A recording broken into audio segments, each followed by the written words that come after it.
عليه صلى الله على محمد صلى الله اللهم صل وسلم وبارك عليه পাহাড় জেলা উত্তরপাড়া হাজী মুজিবুর রহমান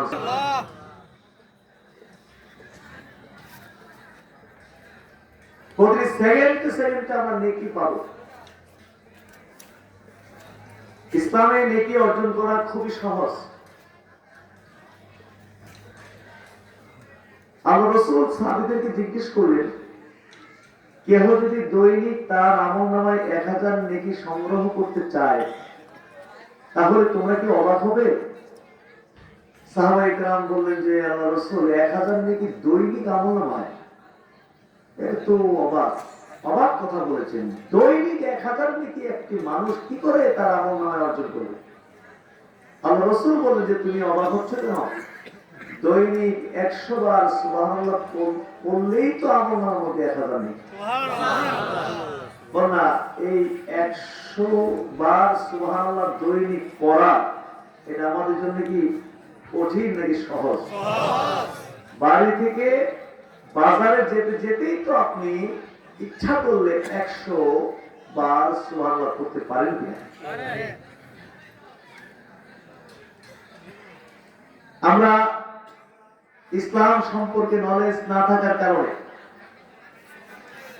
ইবাদত না বুঝার কারণে, ইসলাম সম্পর্কে জ্ঞান না থাকার কারণে আমরা কোটি কোটি নেকি থেকে বঞ্চিত হচ্ছি।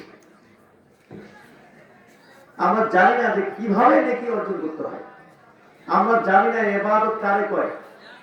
ইবাদত বলতে মনে করি শুধুমাত্র সালাত, সিয়াম, যাকাত, হজ, এর সাথে কয়েকটি আমল শেষ, এর মধ্যেই ইবাদত সীমাবদ্ধ মনে করি। অথচ ইবাদত কিন্তু ব্যাপক বিষয়। আপনি সংক্ষেপে যদি বোঝাতে চাই ইবাদতটা, এবং বোঝাতে পারি যে আপনি কাউকে এক গ্লাস পানিও যদি পান করান, এটাও কিন্তু ইবাদত। আপনি একজনকে রাস্তা চিনিয়ে দিলেন, উনি জিজ্ঞেস করলো আপনাকে যে ভাই আমি পাহাড় উঠিলাম যাবো কোন রাস্তা দিয়ে, আপনি খুবই আন্তরিকতার সাথে একটু হাস্যোজ্জ্বল মুখে তাকে আপনি বুঝিয়ে বলে দিলেন যে কয়েকটা রাস্তায় আছে উজিলাবো যাওয়ার, তবে এই রাস্তাটা খুবই ভালো, আপনি যদি এই রাস্তা দিয়ে যান তাহলে খুব সহজভাবে সুন্দরভাবে আপনি উজিলাবো বুঝতে পারবেন। এই যে বলেছেন না, সাথে সাথে আমলনামার মধ্যে আল্লাহ রাসূল বলেছেন যে দানের নেকি লিখে দাও। আপনি দান করে যে নেকি পান, সেই নেকি আপনি একটু রাস্তা দেখিয়ে দিয়েছেন, এর বিনিময়ে আপনি দানের নেকি পেয়ে গেলেন। একটু মুচকি হাসির সাথে, দুঠোঁটের মাঝে একটু মুচকি হাসির সাথে আপনি একটু কথা বললেন, আল্লাহ রাসূল বলেছেন যে দানের নেকি। কিন্তু আমরা এই জায়গাগুলো চিনি না, যার জন্য আমরা নেকি গ্রহণ করি না। আমাদের মধ্যে হাসি মুখ খুব কম, দুর্লভ, ভয়ঙ্কর ভয়ঙ্কর চেহারা আমাদের, কি বলেন ঠিক না? চেহারাটা করা, চোখগুলো বাপরে বাবা এমন করা, দেখলেই ভয় লাগে। কারণ আমরা জানি না যে এখান থেকেও যে নেকি নেওয়ার সুযোগ আছে। এমনকি আপনি ডাক্তারের কাছে অ্যাপয়েন্টমেন্ট নিয়েছেন এবং আপনার সমস্যাগুলো কি বলার জন্য আপনি মুখস্থ করেছেন যে আগামীকাল তো আমার ডাক্তারকে যেতে হবে, ডাক্তারের কাছে তো আমার সমস্যার কথাগুলো বলতে হবে, মুখস্থ করে গেছেন। কিন্তু ডাক্তারের চেম্বারে ঢোকার পর ডাক্তারের যে চেহারা আপনি দেখছেন, দেখার সাথে সাথে মুখস্থ যা করে গেছেন সব কি বুঝলে গেছেন না, সব কি গেছে। এই ওই থানায় যান, বাপরে বাপ, ভয়ঙ্কর চেহারা নিয়ে একজন বসে দিছে। কোর্টে যান, সারা বাংলার যেখানে যান, খালি ভয়ঙ্কর ভয়ঙ্কর চেহারা। কারণ জানে না তো যে এখান থেকে যে নেকি নেওয়ার সুযোগ আছে। একটু যদি হাস্যজ্জ্বল চেহারা নিয়ে দুটোর মাঝখানে যদি একটু মানে মুচকি হাসি থাকতো, এইভাবে যদি দুজনে কথা বলতো, আল্লাহ রাসূল বলেছিলেন যে এইখান থেকেও আপনি দানের নেকি পেয়ে যেতে পারছেন।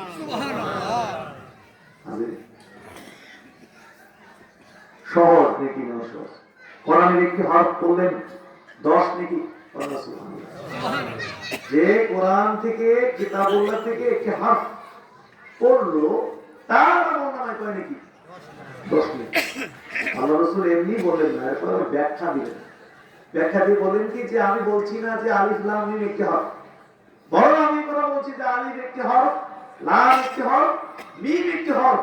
তার মানে আলিফ লাম মিম পড়ার সাথে সাথে 30 নেকি আমলনামা হবে। এখন যদি আপনি এক পারা তেলাওয়াত করে ফেলেন, বাপরে বাপ, আমাদের নেকির কি কোনো অভাব আছে নাকি? জোরে তো নেকির অভাব আছে। আর সমাজ যদি কোরআনে কারীম খতম দিতে থাকেন, তেলাওয়াত করতে থাকেন, কি পরিমাণ নেকি যে আমরা সংগ্রহ করতে পারি। কিন্তু নলেজ নেই, এবং এই সমস্ত নেকিগুলো সংগ্রহের প্রতি আমাদের কোনো আকর্ষণ নেই, লোভ নেই। চলছি আর কি পৃথিবীর উপরে, খেয়ে দিয়ে চলছি, খাও দাও ফুর্তি করো, দুনিয়াটা মস্ত বড়, ডাকছে চলতেছি, আর কোনো চিন্তা বিক্রি নেই। যার কারণে দেখা যায় 70-80 বছর আপনি হায়াত পাওয়ার পরও মরার সময় প্রায় খাইল্লা হাতে আপনাকে কবর দিতে হচ্ছে। কিন্তু যদি এই জায়গাগুলো চিনতাম এবং এই নেকিগুলো যদি আমলনামায় গ্রহণ করতাম, মিস না করতাম, 70-80 বছর যদি হায়াত পেতাম, দেখা যেত যে আমরা প্রত্যেকেই বড় বড় নেকির পাহাড় নিয়ে কবরে রওনা করছি। আর সেই জন্য আমাদেরকে নেকির লোভী হতে হবে। কন্যা কিসের লোভী? নেকির লোভী। নেকির লোভী হতে হবে আমাদেরকে। এক চিন্তা করে চলতে হবে যে দেখি এই কাজ থেকে আমি কি পরিমাণ নেকি আনতে পারি। একটা পানির জন্য একজনের অর্ডার দিলে, আমার ক্ষেত্রে না, আমি আবার অর্ডার দিলে 5 জন দৌড় দেয়, কি বলেন ঠিক না? কিন্তু আপনারা যদি একজন একজনকে অর্ডার দেন, একজন আরেকজন বলেন এ আবার কেউ আরেকজনকে, এ আবার কেউ আরেকজনকে, কারণ জানা তো নেকি নেওয়ার যে সুযোগ আছে। যদি জানতো নেকি নেওয়ার জন্য প্রতিযোগিতা শুরু যেত, না আমি আগে যাবো। শুধু খ্রিস্টাবুজের জন্য পানি জন্য দৌড়াদৌড়ি করলে শুধু নেকি, নাকি যে কোনো মোমেনের জন্য এক গ্লাস পানির জন্য আপনি দৌড়াদৌড়ি শুরু করবেন, এই কারণে কি আছে কিনা? জোরে কন্যা সুবহান। তাইলে আমরা সময় যেন দরবার সাথে যারা সম্পৃক্ত আছি, ইনশাআল্লাহ আমরা নেকির লোভী হব। কন্যা আল্লাহুম্মা আমিন। আরো জোরে কন্যা আল্লাহুম্মা আমিন। আমি খুব স্বল্প কথা বলবো, বুঝতে পেরেছেন? আপনাদের মেনে নিতে হবে, কারণ মাহফিল আমাদের আগাই গেছে। রমজানের কারণে 27 ছিল, সেখানে 12-13 ফেব্রুয়ারি হয়ে গেছে। সুতরাং তারই একটু শর্ট হয়ে গেছে। আবার সবাই টার্গেট হলো ইসলাম মাহফিলের আগে মাহফিল করতে চায়, যার জন্য একটু শর্ট হয়ে গেছে। এই জন্য ডাবল করতে হয়েছে। আমি বলেছি ডাবল করলে তো মানুষ বিরক্ত হতে পারে। কয় না, কেউ বিরক্ত হবে না যে আপনি হাজির ওয়াজ করেন না করেন। আসলে কি এরকম না হলে কি সম্ভব? জাতীয় চিন্তা করতে হবে, সারা দেশব্যাপী যদি আমরা চিন্তা করতে চাই, সেনা জনতার বার থেকে জাতীয় পর্যায়ে আমরা যদি ব্যাপক খেদমত আমরা নিয়ে যেতে চাই, তাহলে কিন্তু আমাদের একটু ছাড় দিতে হবে। আমার তো ছাড় দিতে হবে, আপনাদের কি করতে হবে? আমার তো ছাড় দিতে হবে, মানে একটু মেহনত করতে হবে। আর আপনাদের ছাড় দিতে হবে, এই কিছু কথাবার্তা কম শুনতে হবে, কি বলে ঠিক না? একটু অল্প অল্প করে বলে সব জায়গায় একটু কাজ করে। এবারে দাওয়াতটা তো সব জায়গায় পৌঁছাইতে গেলে একটু দৌড়াদৌড়ি বেশি দরকার আছে না? নাই? এই জন্য কি বেজার টেজার হবে নাকি অল্প সময় চলে গেলে? হাজির, আমি একটি আয়াতে কারিমা পড়েছি। এই আয়াতে কারিমাকে সামনে রেখে কয়েকটি কথা বলবো। আল্লাহ তাআলা এই পৃথিবী সৃষ্টি করেছেন এবং এই পৃথিবীকে আবাদ করার জন্য তিনি মানব জাতিকে সৃষ্টি করেছেন, আমাদেরকে সৃষ্টি করেছেন। এবং মানব জাতিকে আল্লাহ তাআলা এই মানব জাতিকে তার দিকে আহ্বান করার জন্য, তার দিকে ডাকার জন্য, তার গোলামীর দিকে, তার দাসত্বের দিকে ডাকার জন্য যুগে যুগে এই মানব জাতির মধ্য হতে নবী এবং রাসূল প্রেরণ করেছেন। নবী রাসূল প্রেরণ করেছেন এবং প্রত্যেক নবী যার যার মন গড়া ভাবে মানুষকে, তার জাতিকে আল্লাহর দিকে ডাকবেন এই সুযোগ দেননি, বরং মানব জাতিকে বা প্রত্যেক নবী তার জাতিকে আল্লাহর দিকে ডাকার জন্য আল্লাহ তাআলা নবী রাসূলদেরকে কিতাব এবং সুন্নাহ দিয়েছেন। কিতাব এবং কি দিয়েছেন? সুন্নাহ। কিতাব সুন্নাহ অনুযায়ী প্রত্যেক নবী তার জাতিকে আল্লাহর দিকে ডাকছেন। সুবহানাল্লাহ। আল্লাহর দিকে ডেকেছেন। আদম আলাইহিস সালাম থেকে শুরু করে, নূহ আলাইহিস সালাম থেকে শুরু করে, সে আমাদের নবীজি সাইয়্যিদুল খালক, সাইয়্যিদুল ওয়ালদে আদম, সাইয়্যিদুল মুরসালিন, সাইয়্যিদুল আম্বিয়া ওয়াল মুরসালিন, আমাদের শেষ নবী, শ্রেষ্ঠ নবী, নবী মুহাম্মদ রাসূলুল্লাহ সাল্লাল্লাহু আলাইহি ওয়াসাল্লাম। বহু নবী দুনিয়ায় প্রেরণ করেছেন যুগে যুগে এই মানব জাতিকে তার আল্লাহর দিকে ডাকার জন্য। নূহ আলাইহিস সালাম, আপনি দেখবেন কোরআনে কারীমে নবীরা যে কত কষ্ট করেছেন তার জাতিকে ঠিক রাখার জন্য, আল্লাহর রাস্তায় ঠিক রাখার জন্য। নূহ আলাইহিস সালাম 950 বছর পর্যন্ত আল্লাহর পথে ডাকছেন। কত বছর? 950 বছর আল্লাহর রাস্তায় ডাকছেন এবং তিনি দিন-রাত ডাকছেন, বিরতিহীনও ডাকছেন। বলেছেন যে ফালাম ইয়াজিদহুম দুআই ইল্লা ফিরারা, আমি আমার জাতিকে দিন-রাত, লাইলা ওয়া নাহারা, দিন-রাত আমি আমার জাতিকে 950 বছর পর্যন্ত ডাকছি। ফালাম ইয়াজিদহুম দুআই ইল্লা ফিরারা, কিন্তু আমাকে তেমন ডাক শুনে নাই, এরা আমার ডাককে পলায়ন করেছে। আমার ডাককে কি করছে? পলায়ন করেছে। আমাকে দেখে মাথা ঠেকে চলে গেছে, হ্যাঁ, লুকিয়ে চলে গেছে। আমাকে দেখলেই এইগুলো করতো, অথবা সিনা টান দিয়ে দম্ভ করে আমার সামনে দিয়ে চলে যেত, আমার ডাক শুনতো। কারণ মানুষ সোজা পথে চলতে ভালো লাগে না। আমরাও অনেক সময় ডিরেকশন দিই, দিলে দেখি যে মানুষ সোজা পথে চালান বড় কি সহজ না কঠিন। সোজা পথে মানুষ চলতে চায় না। মানুষ সবসময় কোন পথটাকে পছন্দ করে? বাঁকা তেরা পথ, তেরা পথকে মানুষ বেশি পছন্দ করে, সোজা পথে মানুষ চলতে পারে না। কারণ কি? মানুষের মধ্যে নফস আছে। কি আছে? নফস রয়েছে। নফসের কাজ হলো মানুষকে শুধু খারাপ দিকে, বাঁকা রাস্তার দিকে পরিচালনা করা। এটা হলো নফসের কাজ। এটা হলো কিসের কাজ? খেয়াল করে শোনেন, বাঁকা পথে চালানো এটা কার কাজ? নফস। আমাদের মধ্যে কি আছে? নফস আছে। এই নফসে আমরা, তার ডিউটি হলো আমাদেরকে শুধু খারাপ দিকে নিয়ে যাবে। এই নফসের সাথে জিহাদ করা, জিহাদ করে নিজেকে সোজা রাস্তায় রাখা, এটা সহজ কথা না। এটা বড় একটু হানা করবেন, ঘুমান থাকে আপনার, কঠিন। আমি ঘুমাইতেও পারেন, পাওয়া যায় না, কারণ আমার কি ওয়াজের নমুনা না। এই ওয়াজে তো ঘুম দল করি, বুঝতে পেরেছেন কিনা? আমি সর্দি ওয়াজ করেন, এটা আপনার বেলাবার মানুষ জানেন ভালো করে। যদি জায়েজ আছে, কিন্তু সুন্নতের বরকত আছে তো। সুন্নত হলো এইভাবে কথা বলা। নবীজি 3 বার করে একটা কথা জিজ্ঞাসা, আমি তো জিজ্ঞাসা একটু একবার করে জিজ্ঞাসা, কিন্তু আল্লাহ রাসূল জিজ্ঞেস করতেন একটা কথা কয়বার? 3 বার, যাতে কথাটা ভিতরে ঢুকিয়া একদম পাথরের মতো শক্ত হয়ে বয়ে যায় না। শক্ত হয়ে কি হয়? বসে যায়। আম্মা আয়েশা সিদ্দিকা রাদিয়াল্লাহু তাআলা আনহা নবীজির বক্তব্যের ব্যাপারে বলেছেন যে নবীজির বক্তব্যের উপর বলেছেন, লাউ আদাহুল আদু লা হাসাহু। আম্মা আয়েশা সিদ্দিকা রাদিয়াল্লাহু তাআলা আনহা বলেছেন, নবীজি যখন বক্তব্য রাখতেন, কথা বলতেন, কেউ যদি গণতে চাইতো লা হাসাহু, তাই গণতে পারত। নবী আজকের ওয়াজে আজকের বক্তব্যে কয়টা কথা কইছে, একটা একটা করে যদি বলতে চাইতো তাহলে গমতে পারত।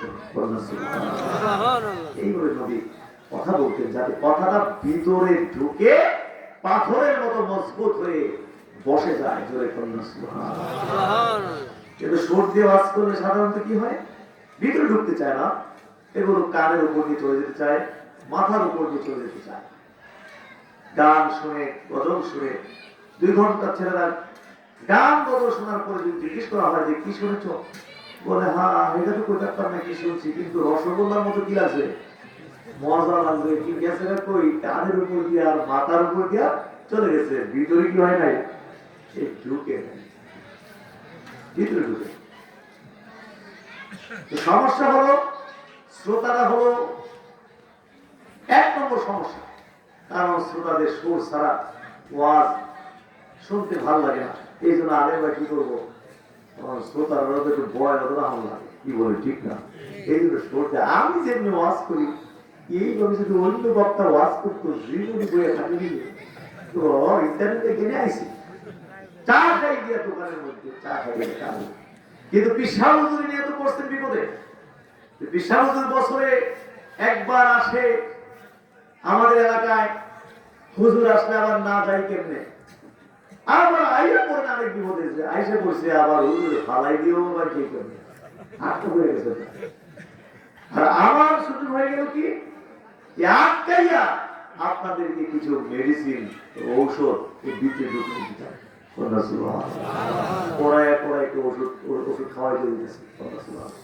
বাচ্চারা খাইতেছে না ঔষধ, এর মাঝে মাঝে বাপ মা কি করে একটা নাকের মধ্যে টিকটা ধইরা ওরা কি করে জোর করে ঔষধ খাওয়াই দেয়।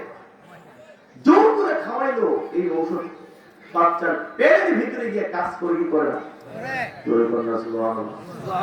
আমি আপনাদেরকে আটকেছি এগুলো পিসা হুজুর আইসে না যাই কেমনে, আবার আয়াত পেয়েছেন হুজুর ভালাই দিও যাই কেমনে, আটকা বলছেন কিনা, আমি একটু ডায়াবেটিস থেকে ওষুধ খাওয়াইতেছি। আল্লাহ কবুল করুন, আমল করা করুন, আমিন। হাজির বলতে চেয়েছিলাম মানুষ সোজা রাস্তায় চলতে চায় না, মানুষ শুধু বাঁকা রাস্তা তার পছন্দ, মানুষ বাঁকা রাস্তাটাকে খুবই পছন্দ করে। নফসের কারণ নফস সবসময় মানুষকে খারাপ দিকে নির্দেশ করে। এই নফসের সাথে লড়াই করা এটা কঠিন কাজ। এই জন্য আল্লাহ রাসূল বলেছেন যে আল মুজাহিদু মান জাহাদ নফসা, সেই প্রকৃত মুজাহিদ যে তার নফসের বিরুদ্ধে জিহাদ করে। সুবহানাল্লাহ। তরবারি জিহাদ কঠিন না সহজ? তরবারি দিয়ে জিহাদ করা সহজ না কঠিন? ক্ষেপণাস্ত্রের জিহাদ, গোলাগুলির জিহাদ, এগুলো সহজ না কঠিন? একদম সহজ। ইন্ডিয়া পাকিস্তান কি বলে যে ইন্ডিয়া বাংলাদেশ যদি জিহাদ হয়, জিহাদ তো হবে রাষ্ট্রে রাষ্ট্রে জিহাদ। আমরা তো আন্তর্জাতিক সন্ত্রাসীদের জিহাদ বলে বলি, যার গেট লম্বা চেপে। ইন্ডিয়া বাংলাদেশ জিহাদ হয়, বাংলাদেশ সেনাবাহিনী ইন্ডিয়ান সেনাবাহিনী ক্ষেপণাস্ত্র ছুটছে, ওখান থেকে গোলা বারুদ যুদ্ধ চলছে, হুট করে একটা গোলা এসে বুক বরাবর পড়লো, আর 5 মিনিট লাগবে আপনি চলে যাবেন দুনিয়া থেকে। কি বলেন ঠিক না? এই পানিপথের মতো সহজ জিহাদ, কিন্তু নফসের বিরুদ্ধে জিহাদ, এই জিহাদ হলো কঠিন।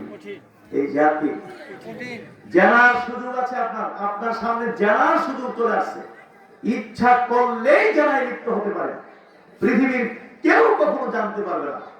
জানতে পারবে না আপনার স্ত্রী, জানতে পারবে না আপনার স্বামী, জানতে পারবে না আপনার ছেলেমেয়েরা, জানতে পারবে না পিতা মাতা, সমাজের লোক, কেউই জানতে পারবে না। একদম ইচ্ছা করলে আপনি জানায় লিপ্ত হতে পারছেন, কোন প্রতিবন্ধকতা নেই। নফস বলতেছে জানায় লিপ্ত হয়ে যা, আর কখন সুযোগ হয় না হয় ঠিক নাই, এই সুযোগ হাতছাড়া করিস না, জানায় লিপ্ত হয়ে যা। আপনি বললেন আপনি নফসের সাথে লড়াই করতেছেন, যার দুনিয়ায় কেউ না জানলেও আমার আল্লাহর যুক্তি তো আমি হাতে দিতে পারবো না, অতএব যত তুমি নির্দেশ আমারে করো না কেন, আমি এই জানায় লিপ্ত হব না। কন্যা দেখি এই জাহাজটাকে সহজ না কঠিন? আরো জোরে। 50,000 1,00,000 টাকার একটা অফার আসলো, বলল সরদার সাহেব বা চেয়ারম্যান সাহেব, মেম্বার সাহেব, আপনাকে 1,00,000 টাকা আমি দেব যদি এই বিচারটা আমার ফেভারে করে দেন, বিচারটা একটু উল্টা পাল্টা করে দেন, আমার পক্ষে করে দেন, অন্যায়ের পক্ষে করে দেন, তাহলে আপনাকে 50,000 1,00,000 টাকা আমি দেবো। কেউ জানবে না, আমি তার কাছে বলবো না, আপনি জানবেন না, আমি জানবো, আপনি আমার কাজটা করে দেবেন, টাকা দেবো 50,000। নওয়াজ বলতেছে যে এত বড় সুযোগ হাতছাড়া করিস না, কত মানুষই তো খায়, টাকা।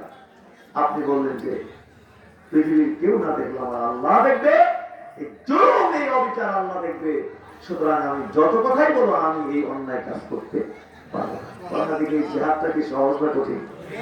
জোরে কম। এই জন্য আল্লাহ রাসূল বলেছেন সেই প্রকৃত মুজাহিদ যে তার নফসের বিরুদ্ধে জিহাদ করে। আর আল্লাহ বলেছেন এই নফসের বিরুদ্ধে জিহাদ করে যে নাকি পাপ ছেড়ে দিবে, আল্লাহ তাকে 2টা জান্নাত দিবে। কয়টা জান্নাত দিবে? যেমন কষ্ট, জিহাদ যত কঠিন, এই জন্য পুরস্কারও ধাবন। তাই নফস আমাদেরকে সবসময় খারাপ দিকে ডিরেকশন দেয়। আরেকটা দুষ্ট কে আছে, শয়তান আছে, আমাদের পিছে লাগিয়ে রয়েছে। এই শয়তানরা আমাদেরকে সবসময় খারাপ দিকে করে ডিরেকশন দেয়। বলেন দেখি শয়তান কি আমাদের দুষ্ট নাকি দুশমন? ইন্না শাইতানা লাকুম আদুউম মুবিন, নিশ্চয় তোমাদের জন্য শয়তান হলো প্রকাশ্য দুষ্ট নাকি দুশমন? এই দুইটা শত্রু আমাদের লেগে আছে পিছনে, যার কারণে আমরা সোজা পথে চলতে চাই না। সোজা পথ আমাদের ভাল লাগে না, খারাপ রাস্তাটা আমাদের কাছে খুবই ভাল লাগে, খারাপ পথটা আমাদের ভাল লাগে। এই বিষয়টা এই জন্য নূহ আলাইহিস সালামের মতো প্রভাবশালী নবী, শক্তিশালী নবী, প্রভাবশালী নবী হওয়ার পরও 950 বছর পর্যন্ত তার জাতিকে আল্লাহর দিকে ডাকছে। 950 বছর ডাকার পরে মাত্র তিনি আল্লাহর রাস্তা আনতে পারছেন মাত্র 80 জনকে। মাত্র 80 জন। নূহ নবী ডাকছে, নবী আবার নূহ আলাইহিস সালাম তিনি ডেকে মাত্র 80 জনকে আল্লাহর রাস্তা আনতে পেরেছিলেন। এমনকি নিজের ছেলেরাও আনতে পারেনি। নিজের ছেলে, বুঝতে পেরেছেন কিনা, নিজের ছেলে বাঁকা রাস্তায় চলে গেছে, পথভ্রষ্ট হয়ে গেছে, নষ্ট হয়ে গেছে। আমাদের সন্তানরা নষ্ট হয় কিনা? নষ্ট হয়ে যায়। নূহ আলাইহিস সালামের নবী নষ্ট, পথভ্রষ্ট হয়ে গেছে। নূহ আলাইহিস সালাম বললেন ইরকাব মানা ইয়া বুনাইয়া ইরকাব মানা, হে আমার ছেলে আমাদের সাথে তুমি নৌকায় আরোহণ করো, নৌকায় উঠো। ছেলে বলছে সাবি ইলা জাবালিন ইয়াসিমুনি মিনাল্লাহ, ছেলে বলছে যে না, আমি পাহাড়ে উঠবো। কই উঠবো? আমি নৌকায় উঠবো না, আমি কই উঠবো? পাহাড়ে উঠবো। ইয়াসিমুনি মিনাল্লাহ, পাহাড় আমাকে পানি থেকে রক্ষা করবে, আমি আর তোমার সাথে নৌকায় যাব না। আমি পাহাড়ে উঠবো, এই পাহাড় আমাকে বন্যা থেকে, পানি থেকে আমার কি করবে? রক্ষা করবে। পানি থেকে আমাকে রক্ষা করবে, বন্যা বন্যা বন্যা থেকে পাহাড় আমাকে রক্ষা করবে। নূহ আলাইহিস সালাম বললেন লা সিমাল ইয়াউম মিন আমরিল্লাহ ইল্লা মা রাহিম, না ছেলে, আজকে কেউ তোমাকে রক্ষা করতে পারবে না, কেউ কাউকে রক্ষা করতে পারবে না আল্লাহর নির্দেশ থেকে। আল্লাহ পাক যে নির্দেশ দিয়েছেন যে বন্যা হবে, পানি হবে, এই নির্দেশ থেকে কেউ রেহাই পাবে না, মুক্তি পাবে না। আল্লাহ যাকে শুধুমাত্র রহমত করবে সেই মুক্তি পাবে। অনেক তুমি চলে আসো, এই নৌকার মধ্যে তুমি আরোহণ করো, উঠো, তুমি কাফেরদের সঙ্গে হইও না, সাথী হইও না। বাবা বুঝাইছে তার ছেলে এই করেছেন, আমি পাহাড়ে উঠবো, এই পানি থেকে আমার পাহাড় কি করবে? এই বাপ ছেলে কথোপকথন হচ্ছে, এমন সময় বিশাল বড় ঢেউ এসে বাপ ছেলেকে আলাদা করে দিল। সাথে সাথে ছেলে ডুবন্ত ব্যক্তিদের অন্তর্ভুক্ত হয়ে গেল। পানিয়ে ভাসাই দিচ্ছে। নিজের ছেলেই পারে নাই বলেছিলাম, কারণ এই নফস আর শয়তান কিছু এটা থেকে আমাদের খালি বাঁকা রাস্তা দিয়ে যায়। আজকে যদি ওয়াজ নসিহত করবো বা ওরা যে ওয়াজ নসিহত করেছে, কয়জন লোক যে রাস্তায় আসতে পারবে আল্লাহ ছাড়া কেউ চায়। কঠিন, এটা কঠিন। তবে আমরা যারা সনাতন দরবারের সাথে জড়িত সম্পৃক্ত, ইনশাআল্লাহ আমরা বাঁকা রাস্তা শয়তানের সাথে লড়াই করবো, নফসের সাথে লড়াই করে। যেহেতু আমরা রাস্তা চিনে ফেলেছি, শয়তান নফসের বিরুদ্ধে লড়াই করে আমরা সোজা রাস্তায় চলবো। রাজি আছি কিনা? রাজি আছি কিনা? হাত তুলতে পারবো কিনা? বলেন সুবহানাল্লাহ, আমিন। আজ অনেক লম্বা চ্যাপ্টার, আমি কাটতে একদম ছোট করে আপনাদেরকে বিদায় দিয়ে যাব।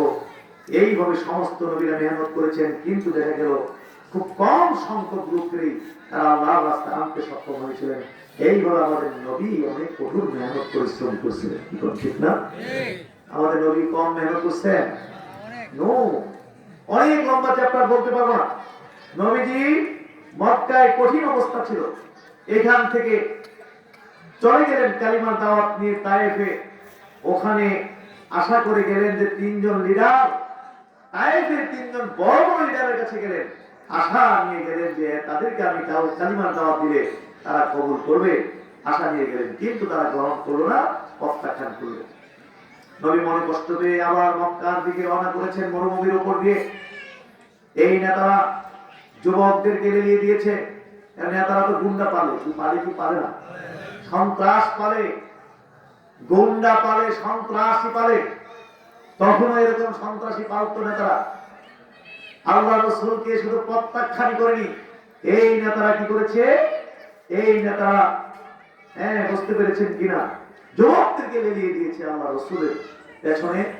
মরুভূমির বুক চিরে নবী যাচ্ছেন, আর মরুভূমির মাঝখানে ওই যুবকরা চতুর্দিক থেকে পাথর সংগ্রহ করে বৃষ্টির মতো নদীর উপরে পাথর নিক্ষেপ করতে লাগলো। সবচেয়ে কঠিন অবস্থা নবীর হয়েছিল তায়েফে। আল্লাহ রাসূলকে বলেছিল, আম্মা জান আয়েশা জিজ্ঞেস করেছিলেন যে আল্লাহ রাসূল, আপনার জীবনের সবচেয়ে কঠিন অবস্থায় কোথায় হয়েছিল? তিনি বলেছিলেন যে মক্কা তায়েফে সবচেয়ে কঠিন অবস্থা হয়েছিল আমার তায়েফে, এবং তোমার বংশের লোকদের থেকে আমি এই দুর্ব্যবহার পেয়েছিলাম। এত কঠিন সিচুয়েশন ছিল। নবী রক্তাক্ত হয়ে গেছেন, অজ্ঞান হয়ে গেছেন, রক্তাক্ত হয়ে গেছেন। আল্লাহ জিবরিলকে পাঠালেন। জিবরিল এসে মেঘমালার উপরে অবস্থান নিয়ে আল্লাহ রাসূলকে বললেন যে তায়েফের লোকগুলো কি আচরণ আপনার সঙ্গে করেছে সব আল্লাহ দেখেছেন, আপনি অনুমতি দিন দুটো পাহাড়কে একসাথে করে জমা করে আমি এদেরকে পিষ্ট করে দিই। আল্লাহ রাসূল বলেছিলেন যে না, আমি এটা চাই না, আমি চাই এরা বেঁচে থাকবে। যদি এরা বেঁচে থাকে তাহলে এরা পৃথিবীতে সন্তান জন্ম দিয়ে যাবে। এরা হয়তো আজকে লা ইলাহা ইল্লাল্লাহ পড়বে না, কিন্তু সন্তান জন্ম দিয়ে গেলে একদিন এতে সন্তানরা লা ইলাহা ইল্লাল্লাহ পড়বে। সুবহানাল্লাহ। এখন এই দুনিয়ার ভিতরে লা ইলাহা ইল্লাল্লাহ পড়ার মতো লোক আছে না? কম না বেশি? 250 কোটি। সুবহানাল্লাহ। আরো যদি চিল্লায় এখন সুবহানাল্লাহ। হাজরিন, এইভাবে মেহনত করে, পরিশ্রম করে, মেহনত করে, রক্তাক্ত হয়ে, নির্যাতনের শিকার হয়ে আমাদেরকে সর্বশ্রেষ্ঠ দিন দিয়ে গেছেন। সেই দিনের নাম হলো কি? আরো জোরে বলেন, ইন্না দীনা ইনদাল্লাহি ওয়া মা ইয়াবতাগি গায়রা ইসলামি দীনান ফালা ইউকবাল মিনহু। ইসলাম ছাড়া যত ধর্ম রয়েছে, মতবাদ রয়েছে, ইসলাম রয়েছে, তন্ত্র মন্ত্র রয়েছে, একটাও গ্রহণযোগ্য নয়। আল্লাহ নিকটে একমাত্র মনোনীত জীবন ব্যবস্থার নাম হলো ইসলাম। কষ্ট করে সেই ইসলাম আমাদেরকে উপহার দিয়ে গেছে। এর থেকে বড় নিয়ামত কি আর কিছু হতে পারে আমাদের? আমরা মুমিন, আমরা মুসলিম, এর থেকে বড় নিয়ামত আর কি হতে পারে? সৌভাগ্য আমাদের এর চেয়ে কি হতে পারে? কত মানুষ ঈমান আনতে পারেনি, হিন্দু, বৌদ্ধ, খ্রিস্টান, বিভিন্ন মতবাদে বিশ্বাসী, কিন্তু আল্লাহ তাআলা আমাদেরকে মুমিন করেছেন, মুসলিম করেছেন। এটা আমাদের জন্য অনেক বড় সৌভাগ্য। কিন্তু হাজরিন, এত কষ্টের ইসলাম আমাদেরকে দিয়ে গেছে, কিন্তু আমরা মুসলিমরা কি করছি? ইসলাম থেকে দিন দিন দূরে সরে যাচ্ছি, দিন দিন ইসলাম থেকে দূরে সরে যাচ্ছি। নামে মাত্র মুসলিম হচ্ছি, কিন্তু ইসলামের রীতিনীতি এগুলো থেকে আমরা দূরে সরে যাচ্ছি। আল্লাহ রাসূলের আদর্শ হইতে আমরা দূরে সরে যাচ্ছি, কোরআন আর সুন্নাহর আদর্শ থেকে আমরা কি দিন দিন দূরে সরে যাচ্ছি। অথচ আমরা মুসলিম, মুসলিম কিন্তু আল্লাহ রাসূলকে আমরা আদর্শ হিসেবে মানি না। অথচ আল্লাহ বলেছেন লাকাদ কানা লাকুম ফি রাসূলিল্লাহি উসওয়াতুন হাসানাহ, আল্লাহ রাসূলের মধ্যে তোমাদের জন্য রয়েছে উত্তম আদর্শ। নাকি আমেরিকার মধ্যে উত্তম আদর্শ? এই কথা বলছে। রাশিয়ার মধ্যে, চায়নার মধ্যে, ইন্ডিয়ার মধ্যে উত্তম আদর্শ রয়েছে, এই কথা বলেছেন। নায়ক নায়িকাদের মধ্যে উত্তম আদর্শ রয়েছে, খেলোয়াড়দের মধ্যে উত্তম আদর্শ রয়েছে, এই কথা বলেছেন না? লাকাদ কানা লাকুম ফি রাসূলিল্লাহি উসওয়াতুন হাসানাহ, আল্লাহর রাসূলের মধ্যে তোমাদের জন্য রয়েছে উত্তম আদর্শ। কিন্তু আমরা আল্লাহর রাসূলের আদর্শ থেকে দূরে, ইসলামের আদর্শ থেকে দূরে দিন দিন বিজাতিদের, কাফেরদের, মুশরিকদের, বিজাতিদের, আমেরিকা, ইন্ডিয়া, কাফেরদের, পশ্চিমাদের রীতিনীতি আমাদের কাছে দিন দিন জনপ্রিয় হয়ে উঠছে। আমাদের এখন ভালো লাগে না ডান হাতে খাবার খেতে, আমাদের ভালো লাগে না। আমাদের ভালো লাগে বাম হাতে একটু খাবার খেতে পারলে নিজেকে একটু স্মার্টনেস মনে হয়, নিজেকে অনেক সভ্য মনে হয়। বাম হাতে খাবার খেতে পারলে ডান হাতে খেতে ভালো লাগে না, ওল্ড ওল্ড মনে হয়, সেকেলে সেকেলে মনে হয়। বাম হাতে খেতে পারলে নিজের মাইন্ডে একটু চাঙ্গা দিয়ে ওঠে যে আমি একটা অন্যরকম ব্যক্তি। খাবার দিল, চামচ দিল, আপনি দেখা যাবে যে বহু মানুষ দেখেছি যে পায়ের উপর পাও পিল্লা, বুঝতে পেরেছেন?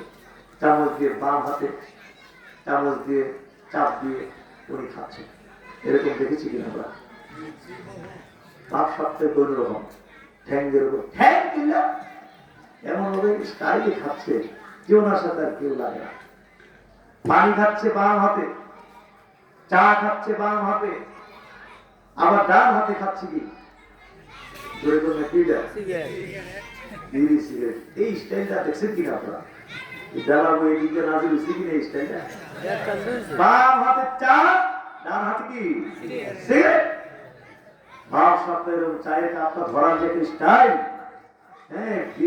একবার এমন করে চুমুক দিচ্ছে, আবার একটু করে এমন করে কি করছে, টান দিচ্ছে, একটা চুমুক আর একটা টান। কি বলেন, ঠিক কিনা? নিজেকে অনেক গর্জিয়াস মনে করতেছে যে আমি তো অনেক উপরে লেভেলের লোক। আর যারা তার হাতে খাচ্ছে লোক, চলতেছে সিস্টেম, এইটা দিয়ে বলে রয়েছে আমাদেরকে অনেক স্মার্ট হতে হবে, এগিয়ে যেতে হবে, আমাদেরকে অনেক প্রতিযোগী হতে হবে। এরকম আছে না?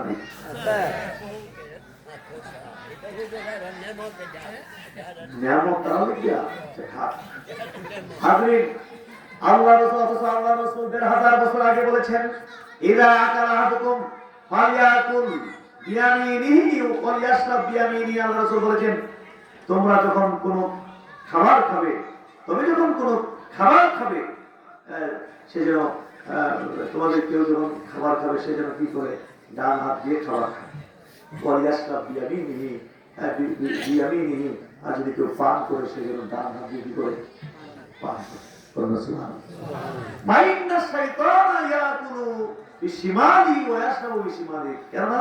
শয়তান বাম হাতে পান করে বাম হাতে খায়।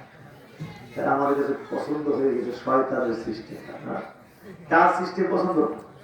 শয়তানের সিস্টেম, বিজাতীয়দের সিস্টেম আমাদের পছন্দ, কাফির মুশরিকদের সিস্টেম, রীতিনীতি আমাদের কাছে পছন্দ হয়ে যাচ্ছে। আমরা যারা সুরাজন্য দরবারের ভক্ত মুরিদ, এই দরবারের সাথে আমাদের যাদের সম্পর্ক রয়েছে, কিংবা আজকের এই মাহফিলে আমরা যারা এসেছি, বাংলাদেশ তালিম হিজবুল্লাহর ছায়াতলে আমরা যারা আছি, বাংলাদেশ তালিম হিজবুল্লাহর আমরা নিজে আমরা যারা আছি, সবাই বলতে হবে মন দিকে আমরা কি শয়তানের রীতিনীতি গ্রহণ করব, কাফির মুশরিকদের রীতিনীতি গ্রহণ করব, না রাসূলুল্লাহর রীতিনীতি গ্রহণ করব? আমাদের প্রিয় নবীর আদর্শ, নবীর রীতিনীতি আমরা গ্রহণ করব। আমরা এই সবচেয়ে বেশি নবীর সুন্নাত পালন করব। রাজি আছি কিনা? হাত দিতে পারবো কিনা সবাই? জোরে বলো।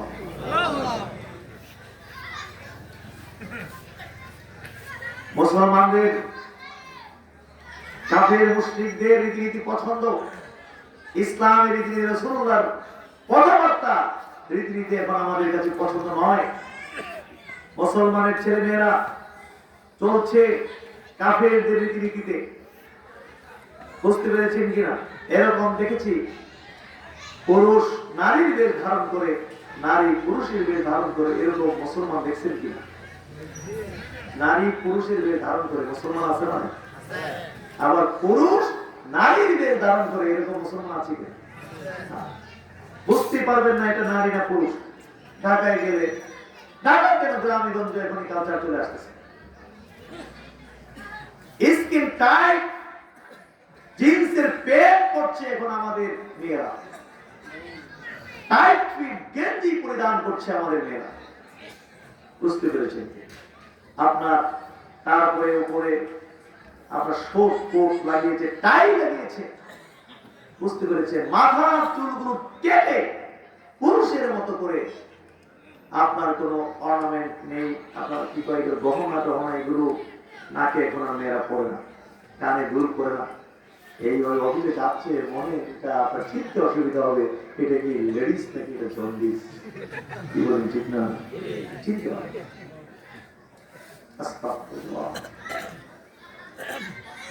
আমাদের দরবারে অনেক মুরিদের ব্যাপারে আমরা রিপোর্ট পাই,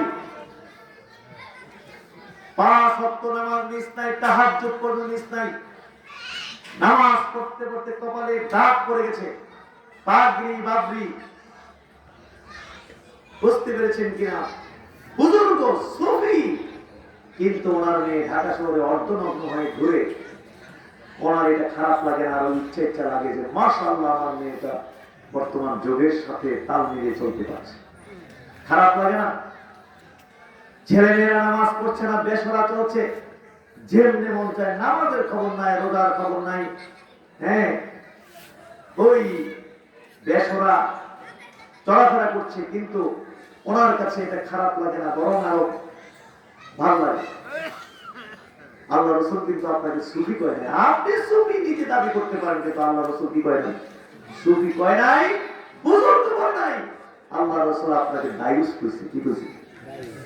আর দায়ুসের ব্যাপারে বলছে আল্লাহ রাসূল কি, যে দায়ুস জান্নাতে যাবে। হাজির মনে কষ্ট যাচ্ছে না কেন? কষ্ট নেবেন কেন? দায়িত্ব দিলেন কেন? তার কেন মুরিদ হলেন সোনাকান্দায়? কেন দায়িত্ব দিলেন? ইসলামকে আপনাদের সামনে বিশুদ্ধভাবে উপস্থাপন করার জন্য কেন দায়িত্ব দিয়েছেন? দায়িত্ব যেহেতু দিয়েছেন, আর আমরা দায়িত্ব আপনাদের দায়িত্ব নিয়েছি, সুতরাং আমাদের তো দায়িত্বের কারণে কথাগুলো তো বলতে হবে। কষ্ট পেলেও আমাদের কথা বলতে হবে। কষ্ট পাচ্ছেন আপনারা? হাজির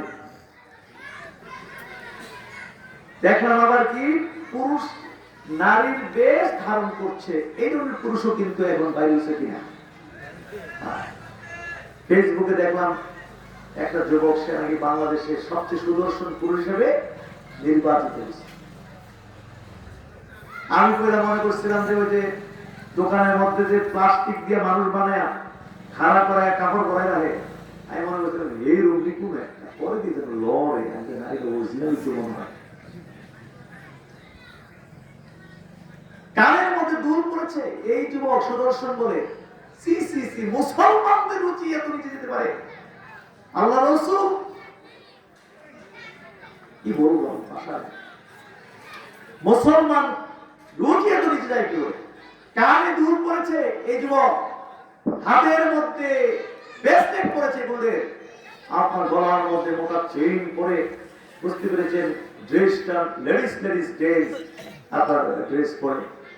ওই নাকি যুবকদের মধ্যে সবচেয়ে সুদর্শন। ১,৫০০ বছর আগে আল্লাহ রাসূল বদদুয়া দিয়ে গেছেন এদের উপর। কি দিয়ে গেছেন? লানত করে গেছেন, অভিসম্পাদ দিয়ে গেছেন, লানত করে গেছেন, বলেছেন লান রাসূলুল্লাহ সাল্লাল্লাহু আলাইহি ওয়াসাল্লাম, লান রাসূলুল্লাহ সাল্লাল্লাহু আলাইহি ওয়াসাল্লাম আল মুতাশাব্বিহিনা মিনান নিসাই বিরিজাল ওয়াল মুতাশাব্বিহাতি মিনান নিসাই বিরিজাল। ওই সমস্ত নারীদেরকে রাসূলুল্লাহ সাল্লাল্লাহু আলাইহি ওয়াসাল্লাম বদদোয়া দিয়ে গেছেন যে সব নারীরা পুরুষের রূপ ধারণ করবে, এবং ওই সমস্ত পুরুষদেরকে লানত দিয়ে গেছেন যে সমস্ত পুরুষরা নারীর বেশ ধারণ করবে। যুবকরা আমরা কি এসব করতে পারি? জোরে বলেন, এসব করতে পারি? যেহেতু আমাকে এগিয়ে নিয়ে আসছেন অনেক যুবক, মাশাআল্লাহ, এটা আমাদের জন্য অনেক বড় সুখবর। বলেন আলহামদুলিল্লাহ। মাঝে মাঝে চিন্তা করতাম যে সোনারগাঁও দরবারের মুরিদগুলো বুড়া হয়ে যাচ্ছে, বুঝতে পেরেছেন, বুড়া হয়ে যাইতেছে, হ্যাঁ একদিন হয়তো মরে যাবে, তারপরে কি হবে, খেদমতের কি হবে। এখন দেখতেছি সারা বাংলাদেশেই মাশাআল্লাহ সেই মানুষগুলো বুড়া যত হচ্ছে, হ্যাঁ তাদের জায়গায় আল্লাহ তাআলা হাজার হাজার যুবক দ্বীনের খেদমতের জন্য, সোনারগাঁও দরবারের জন্য, খেদমতের জন্য আল্লাহ তাআলা তৈরি করে দিতেছে। আরো জোরে কম আল্লাহ। এই জন্য যুবকরা দেখলাম এগিয়ে নিয়ে আসলেন, বলেন আমরা কি সমস্ত কালচার গ্রহণ করবো? জোরে কর না। হুন্ডাওয়ালা আছেন না নাই? গেছেন না নাকি? আমরা কি এইসব কালচার গ্রহণ করবো? সিরা ব্যাংক করে মুসলমানের সংখ্যা, দোলা খালি দোলা সিরা। আমার মায়া লেগে গেছে, গরিব মানুষ এখনো বাংলাদেশে এত গরিব আছে, আর মানুষের হাতে এত টাকা পয়সা দিলি তো সে একটা বাড়াবেন ঠিক থাকতো। তবু তো জানেননি একটা দাম কত, 3-4 হাজার টাকা কমে। আমি দেখতে সিরা এটা নতুন স্টাইল লাগিয়েছে, কি ব্যাপারটা কি শয়তান খালি এইটা নতুন স্টাইল দেখো। ওই যে প্যান্টের ব্যাপার একটা শিক্ষা হচ্ছে না, এক বড় সচিব নাকি, বুঝতে পারছেন, ওই যে পিছনে দেখবেন যে বলা প্যান্ট আছে একটা স্টাইল, এটা আমার উঠে গেছে না, 2 জেড। এই 2 জেড এই প্যান্ট আবিষ্কার হলো কেমনে, কিচ্ছা বলছিলাম আর কি, যে আপনার এক বড় সচিব ওনাকে একটা দামি প্যান্ট উপহার দিচ্ছে, প্যান্টের কাপড় উপহার দিচ্ছে। টেলারের দোকানে গিয়ে কইছে যে অনেক দামি প্যান্টের পিস সুন্দর করে এই প্যান্টটা বানাই দিল। এই টেলার কাপড় কাটতে গিয়ে ভুল কেটে গেছে, কেটে ফেলেছে, ভুল কাটছে, পুরো মাথা নষ্ট খাইছে যে সচিবের চেয়ে এটা ভুল কাটছে, কি করা যায়। তো পরে দেখে যে ক্যামেরা করছে মানে পিছনে একটা সাইডে করছে আর কি, একটা সাইডে চিন্তা করবো এখন কি করা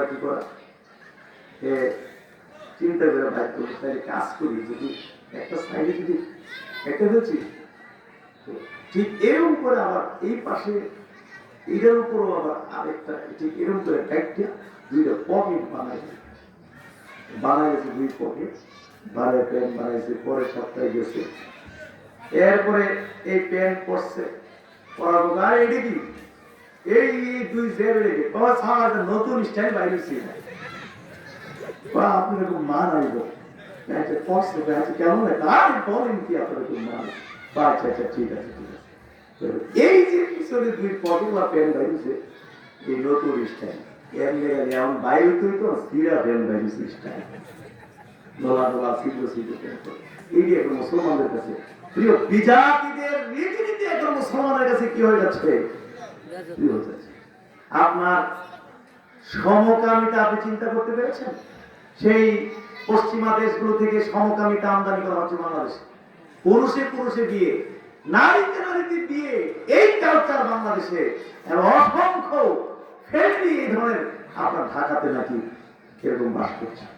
এদের বিশাল ফেসবুক কি যেন আছে আপনার ওই যে কি হয় হোয়াটসঅ্যাপ, এইসব দেশ সারা দেশ যদি এগুলো আমদানি করা হচ্ছে, জোরে কোনো বুঝবে আপনার লিভ টুগেদার থেকে শুরু করে অবাক হতে হবে।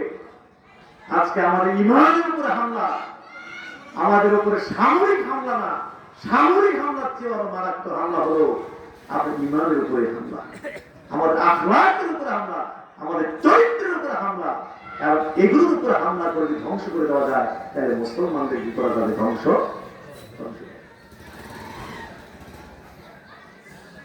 এই যে ইরানে আজকে দেখেন না, মুসলমানদের ইমানের দাম নাই। এক সময় একটা সরিষা পরিমাণ ইমান কোন কাফেররা কিনতে পারতো না সারা পৃথিবী দিয়েও। এরকম মজবুত ছিল মুসলমানদের ইমান। আর এখন সে ইমানের দাম আছে? ইরানে ওই যে ইসরায়েল 200 বিমান নিয়ে ঢুকে 70-80 জনের মতো বড় বড় সামরিক অফিসারকে হত্যা করেছিল। সেনাবাহিনীর প্রধান, সেকেন্ড ইন কমান্ড, পুলিশ বাহিনীর প্রধান থেকে শুরু করে উপরস্থ বড় বড় 4-5 জন নৌবাহিনী, বিমান বাহিনীর বড় বড় অফিসারদেরকে 200 বিমান নিয়ে ঢুকে মোসাদের মাধ্যমে, যে মোসাদ এজেন্ট, ইসরায়েলের সবচেয়ে, এই পৃথিবীর সবচেয়ে ডেয়ারিং যে গোয়েন্দা সংস্থা ইসরায়েলের, ওই ইসরায়েলের সেই মোসাদের সদস্য যারা যে ইরানের যে সদস্যগুলো ছিল টাকা দিয়ে কিনছে, মুসলমান কিনছে, এদের দিয়ে কিনা কি করছে? এয়ার ডিফেন্স সিস্টেম, যেগুলো নাকি অটোমেটিক পরিচালিত হয়, যদি 70 বিমান ঢুকে ওইখানে কোনো মানুষ লাগবে না, অটোমেটিক এই বিমান এই ক্ষেপণাস্ত্র এটাকে অ্যাটাক করে আকাশে করে দিবে। এই সমস্ত দালাল দিয়ে কি করছে? এই সুইচ গুলো অফ করে দিচ্ছে, যা 200 বিমানে ঢুকলে আমাদের নিরাপদে কি করতে পারে, আসতে পারে। কে কই আছে না আছে সব কইয়া দিচ্ছে, একদম সুন্দর ওই জায়গা সবগুলোকে হত্যাকাণ্ড ঘটাইয়া 1 ঘন্টার ভিতরে নিরাপদে আবারও বিমান ইসরায়েলে চলে গেছে। ইরানের মুসলমান যদি এই অবস্থা হয়, বাংলাদেশের মানুষের কাছে ইমানের কোন মূল্য আছে? বাংলাদেশের মুসলমানদের কাছে ইমানের কোন মূল্য নেই। আমার মনে হয় বাংলাদেশি কোন মুসলমানকে যদি খালি একটা বিড়ি খাওয়াই দেয়, একটা বিড়ি খায়, লোক করে দিব, আইলেন আমার সাথে, আপনি আমার বিড়ি খাওয়াইছেন, আসেন সেনাবাহিনীর প্রধান কই আছে স্যার, আমি দেখাই দিই বিড়ি দিয়া। আস্তাগফিরুল্লাহ। ইমানকে এত সস্তা মনে করেন? ইমানকে সস্তা মনে করতে পারি আমরা? ইমান আগে, আকীদা বিশ্বাস আগে, এরপরে আমল। আকীদা বিশ্বাস, ইমান যদি ধ্বংস হয়ে যায়, পাহাড় পরিমাণ আমলের কোনো ভ্যালু আমরা থাকবে না। কিন্তু আমরা ইমানকে বুঝি না। ইমান কেমনে আনতে হয় তাও জানি না। অটোমেটিক মুসলিম হয়ে গেছি, মুসলিম দেশে বাস করি, এই জন্য মুসলিম হয়ে গেছি। 12-14 গোষ্ঠী মুসলিম, এই জন্য আমরা মুসলিম হয়ে গেছি। কিন্তু আমাদেরকে কষ্ট করে ইমানদার হইতে হয় নাই, মুসলিম হইতে হয় নাই। এর ইমান গ্রহণ করতে হয় কেমনে? জীবনে ওইভাবে চিন্তা করে কেউ মুসলিমও হয়নি, ওইভাবে হয়নি, ওই অটো সিস্টেম মুসলিম। ইমান কেমনে ধ্বংস হয় এগুলো আমরা জানি না। এই জন্য নুরানি মাদ্রাসাগুলোতে পড়তে দেখবেন নামাজ ভঙ্গের কারণ কয়টি এগুলো পড়ানো হয়, ওযু ভঙ্গের কারণ কয়টি পড়ানো হয়, রোজা ভঙ্গের কারণ কয়টি পড়ানো হয়। এক টানে ছাত্ররা রাস্তা দিয়ে হাঁটবে আর নাম তার মতো কবিতার মতো ওযু ভঙ্গের কারণ, নামাজ ভঙ্গের কারণ, আপনার কি বলে, রোজা ভঙ্গের কারণ ইত্যাদি বলে দেবে। কিন্তু ইমান ভঙ্গের কারণ কয়টা নুরানি ছাত্ররা জানে?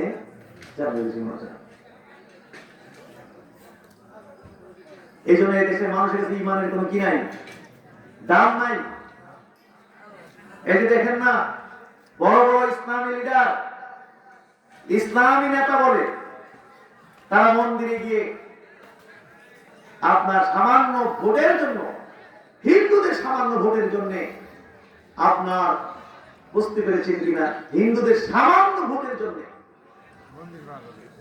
ক্ষমতার জন্য, একটু এমপি হওয়ার জন্য আল্লাহকে ভুলে গেছে, আখিরাতকে ভুলে গেছে, ঈমান ভুলে গেছে।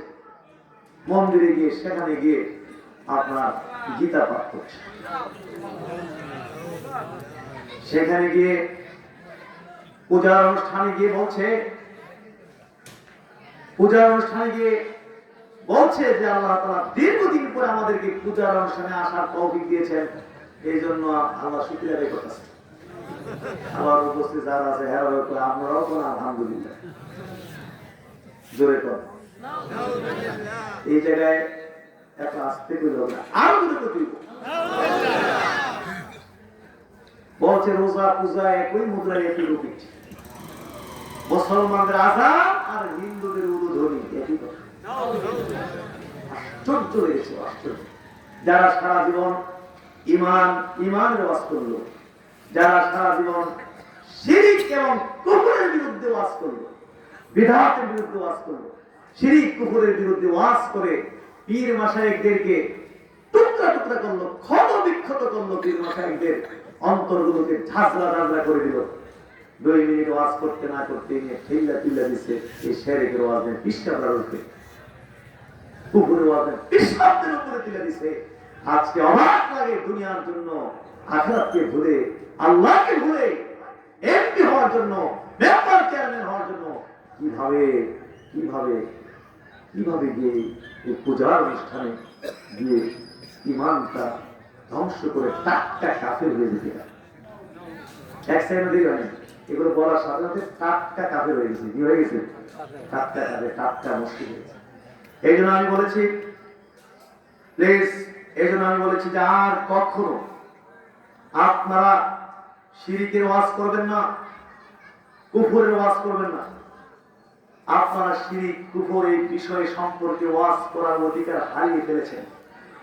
পীর মাশায়েখদেরকে আর কখনো বলবেন না যে পীর মাশায়েখরা শিরক করে। পীর মাশায়েখ তাদের মুরিদদেরকে কখনো বলবেন না, আপনারা বলবেন না, ওনারা বলতে পারবে। আপনারা বলবেন না যে পীর সাহেবের মুরিদরা শিরক করে, কুফর করে। নো, এই বিষয়ে আর ওয়াজ করার কোনো অধিকার আপনাদের নেই। আপনি ইতিমধ্যে এই অধিকার আপনারা হারাই ফেলেছেন।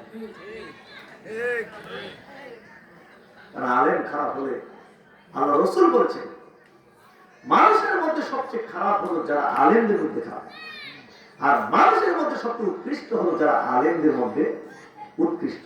মানে একটা আলেম গোমরাহ হলে লাখ লাখ মানুষ কি হয়ে যায়?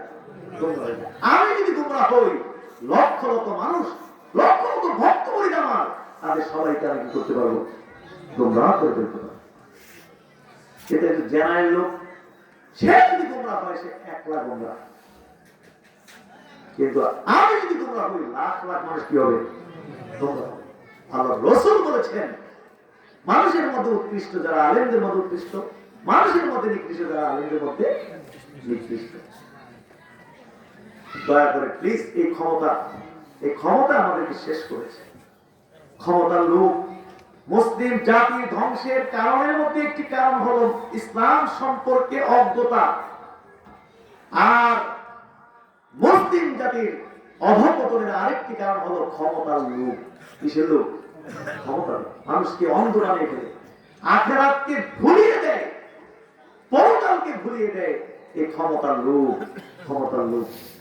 এই জন্য আল্লাহ রাসূল বলেছেন তোমরা ক্ষমতা চেয়ে নেবে না, লা তাসআলিল ইমারা, তোমরা ক্ষমতা চেয়ে নেবে না। যদি ক্ষমতা চেয়ে নাও তাহলে দায়ভার তোমার, আর ক্ষমতা যদি দেওয়া হয় তাইলে আল্লাহ তোমার সাহায্যকারী। সুবহানাল্লাহ। পদপ্রার্থী হওয়া এই জন্য তো আমরা শোনা যান এই রাজনীতি করি না, বলেন আলহামদুলিল্লাহ। এই প্রচলিত এই হারাম রাজনীতি আমরা করি।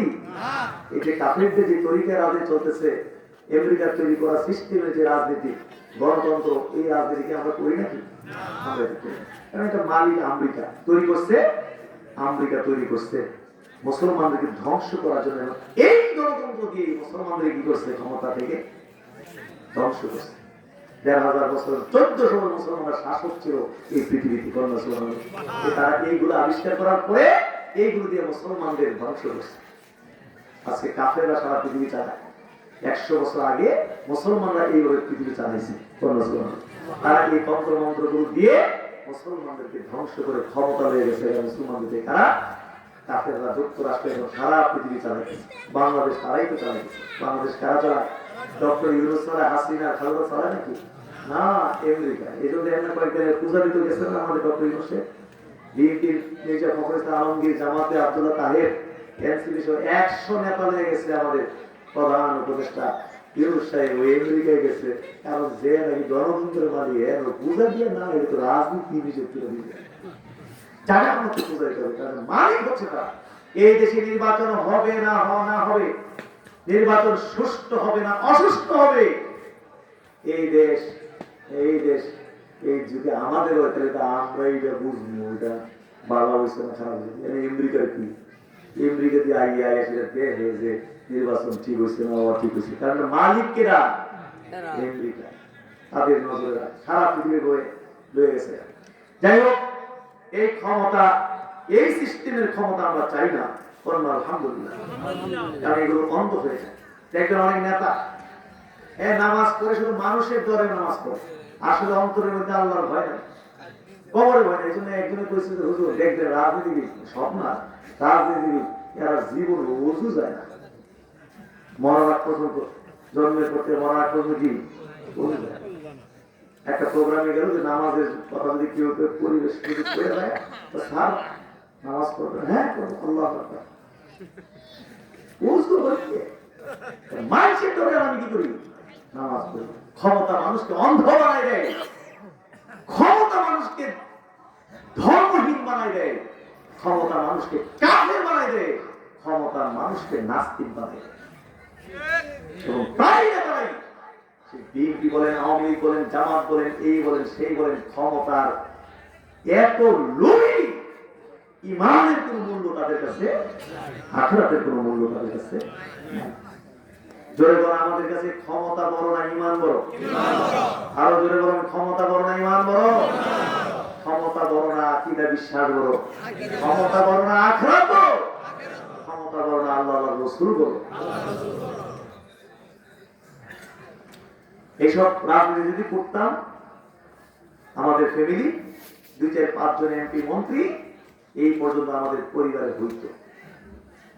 দাদা হুজুর অনেক লম্বা ঘটনা সেরে গেল। এবার আমিও নিজে যদি এইবারে ক্যান্ডিডেট হই, মুরাদনগর থেকে ক্যান্ডিডেট যদি হই, যত বাঘা ক্যান্ডিডেট হোক না কেন, পাস পেয়ে যাবে না, কিন্তু বাঘা ক্যান্ডিডেট হোক না কেন, রাতের ঘুম আজকে থেকে হারাম হয়ে যাবে। যদি কালকে বলছি এবার আমার একটু ইচ্ছা, আমি একটু এবার একটা ইলেকশন করি, রাতের ঘুম হারাম হয়ে যাবে, বুক মার লেগে যাবে। কিন্তু পেশাব করে দেয় সমস্ত এমপি গিরি, কাফেরদের সিস্টেমের রাজনীতির এমপি গিরি, এটার উপরে থুতু দিন, লাঠি দিন। এই সমস্ত নেতৃত্ব আমাদের কোনো প্রয়োজন নাই, কারণ এগুলো দিয়ে আখেরাত ধ্বংস হবে। কি হবে? আখেরাত ধ্বংস হবে। গুন্ডা পালতে হবে, সন্ত্রাস পালতে হবে, মদখোর পালতে হবে, মানুষের প্রতি অবিচার করতে হবে, জুলুম করতে হবে। নেতা কর্মীদেরকে যদি নিষেধ করি এইসব করবি না, বলবে যে হ্যাঁ কত কষ্ট করে পাশ করাইছি, রক্ত দিয়ে, জীবন দিয়ে, এখন আপনি একটু ছুটি হয়ে গেছেন গা, ঠিক আছে আগামীতে কেমনে পাশ করেন এইটা আমরা দেখবো, আগামীতে আমাদের হবে নাই। তখন আমি যা মন চাই আমার ক্ষমতাটা, আমার বিকাম। মুসলিম জাতির অভাবনের বড় একটি কারণ হলো মুসলমানরা ক্ষমতা লোভী। মুসলমানরা কিছু মেম্বার হওয়ার জন্য বলে আমার আখিরাত দরকার নাই, আল্লাহ দরকার নাই, রাসূল দরকার নাই, আমার কিছু কথা লাগবে না, আমার এবার মেম্বার লাগবে। দিব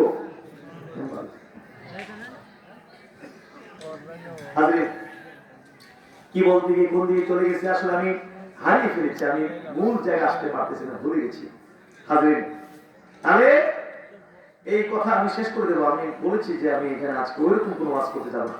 তাইলে আমরা আল্লাহ রাসূলের আদর্শ গ্রহণ করব না বিজাতীয় রীতিনীতি গ্রহণ করব?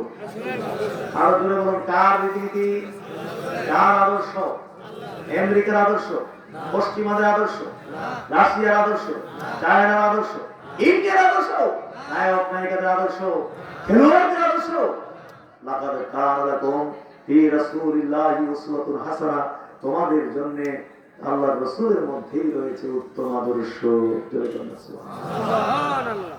আল্লাহ রাসূল বলেছেন, হ্যাঁ, মান তাশাব্বাহা বিকওমিন ফাহুয়া মিনহুম। আল্লাহ রাসূল বলেছেন যে যার আদর্শ গ্রহণ করবে, হ্যাঁ, সে তাদেরই অন্তর্ভুক্ত হবে, সে তাদেরই কি হবে? আপনি যদি কাফিরদের আদর্শ গ্রহণ করেন তাইলে আপনি কাফিরদেরই অন্তর্ভুক্ত হবে, আমার উম্মত নয়। হ্যাঁ বলেছেন, হ্যাঁ কি বলেছেন? লাইসা মিন্না মান তাশাব্বাহা বিগাইরিনা, যে আমার আদর্শ ছাড়া অন্যের আদর্শ গ্রহণ করবে সে আমার উম্মত নয়। সে আমার কি নয়? আল্লাহ রাসূল বলেছেন আনতা মা মান আহবাবতা, তুমি যারে ভালোবাসবে কিয়ামতের দিন তুমি তার সাথে থাকবে। আমরা রাসূলুল্লাহর সাথে থাকতে রাজি না? জোরে করে রাজি কিনা? এই জন্য রাসূলুল্লাহ সাল্লাল্লাহু আলাইহি ওয়াসাল্লামকে আমরা ভালোবাসি কিনা? যার সাথে আপনি যাকে ভালোবাসবেন আপনি তার সাথে থাকবেন। সুবহানাল্লাহ। আপনি যদি খেলোয়াড়দেরকে ভালোবাসেন খেলোয়াড়দের সাথে থাকবেন।